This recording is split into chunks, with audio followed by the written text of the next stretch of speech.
Core is a really important thing that you can throw into any routine, whether or not you're going through injury process or anything like that.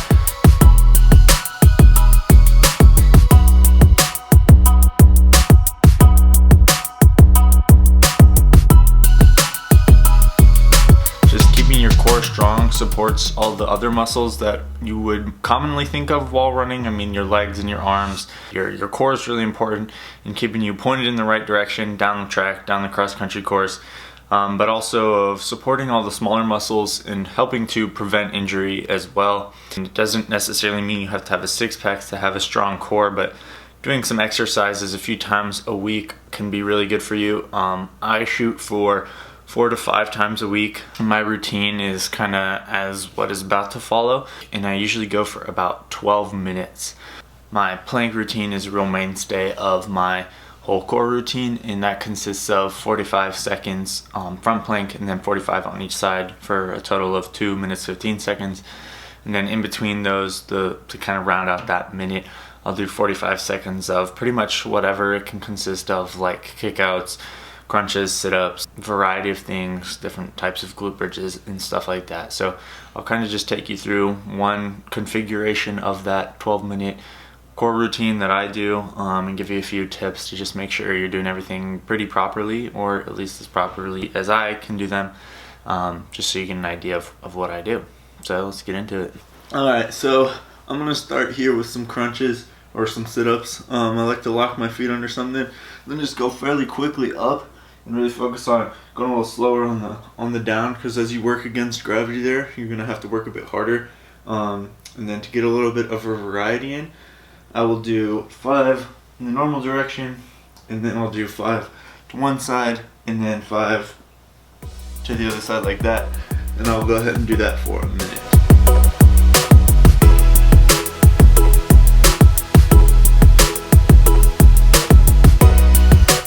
Weird angle. But next up is a favorite of mine called kickouts. Some people might call them suitcases, but you're pretty much just kind of staying feet off the ground. You kick out like this, keeping their legs off the ground, and you just do back and forth. Also going to keep that one up for a minute as well, before we move on to the next one.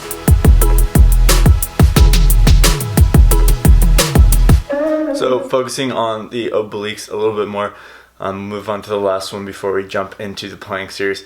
We're gonna do like heel touches. Some people call them like penguins or something weird, but it's a pretty simple one.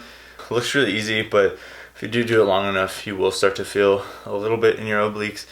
Keep your knees bent, then kind of side to side, touching your heels or your ankles each time.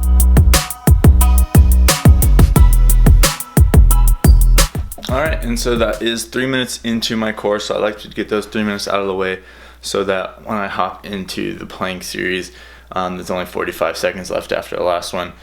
It's kind of weird, but that's just how the math works out, and the way I like to do it. Of course, you can break it up and do whatever in what order you want to, but this is what works for me, and that's just why I'm sharing this as my personal injury vlog experience. Alright, and like I stated before, I start with that front plank, 45 seconds. Before moving on to the other sides. Kind of some tidbit to keep in mind is like you're pressing your spine towards your belly button, so you don't want your butt coming up like this. You don't want to be arched too much like this, and so kind of just that phrase, keep your lower back tucked in, like you're pulling your belly button up towards your lower back. Just helps you keep flat and neutral, and that's just going to make sure that all the effort is put on your core and not onto your arms or your back or even your legs. Alright, and then I'll go ahead and switch to my right side.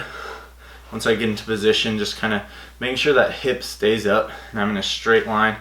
Make sure not to roll forwards or backwards, just keeping straight up, keeping those obliques tight on the side, and then sometimes firing the glute, especially the bottom glute, can help as well. And if you want a little bit extra of a challenge, if you feel like it's just too easy for you, I usually wait until I get to about 15 or 30 seconds in. I'll do some dips, and I like to go slow down and then pop back up. Again, that fight against gravity, that slow fight against gravity is going to be a little bit more difficult and just give you a little bit more work than if you were doing everything really fast.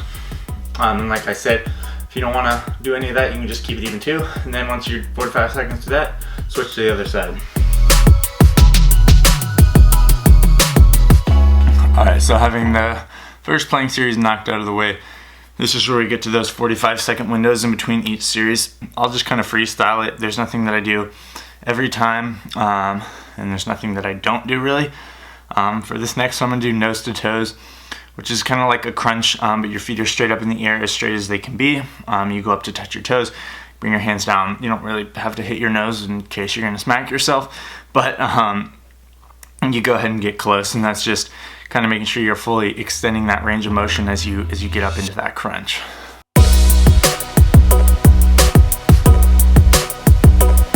So with nose to toes completed, just hop back in and do the same plank series once again for 2 minutes and 15 seconds or whatever, and then I'll kind of hop back in. I'm gonna do that real fast, and we'll get back and do another just variety core routine or whatever when the 45 seconds rolls up again. So that second to last plank series is completed, and we move on to the second to last 45-second plank core block as well. And so I like these things. I don't know what their name is called. I don't even know where I saw them, but they're like side V-ups kind of. They really work the obliques really well, and so I like that because I think a lot of the standard core stuff doesn't do as much on the obliques, but these really focus on that. So I'll definitely do a good job demonstrating these, especially because I don't have a name for them. And so let me show you what that's all about. For like these like side V-ups, you're kind of on your side. You start kind of in a lying position. You place an arm here. You don't want the elbow down once you do this. And you push the right arm back. You do a V-up kind of like this. Keeping, like I said, the elbow off the ground, just the palm for a little bit of balance. You go back down. And so we'll split the 45 seconds up for about 22 seconds on these, but you do them fairly rapidly, always controlled on the way down. You're not slamming on the ground or anything like that.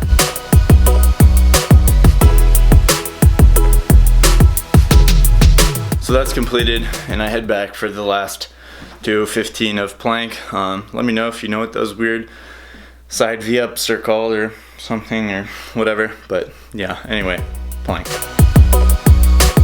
Alright, so we've made it to the last 45-second segment of core. I like to finish up with push-ups usually. However, due to wrist surgery, I have to do those on my fist, so my form's not perfect. Just keep in mind, same thing as plank really, keeping that core activated as well as those glutes and just trying to maintain a flat back throughout. I'll do about 30 in the 45-second span to 12 minutes before we finish, so I'm gonna hop into that, but keep in mind, form is not amazing, but it's just another one of those unglorious, glamorous, sad things about injury. So here we go.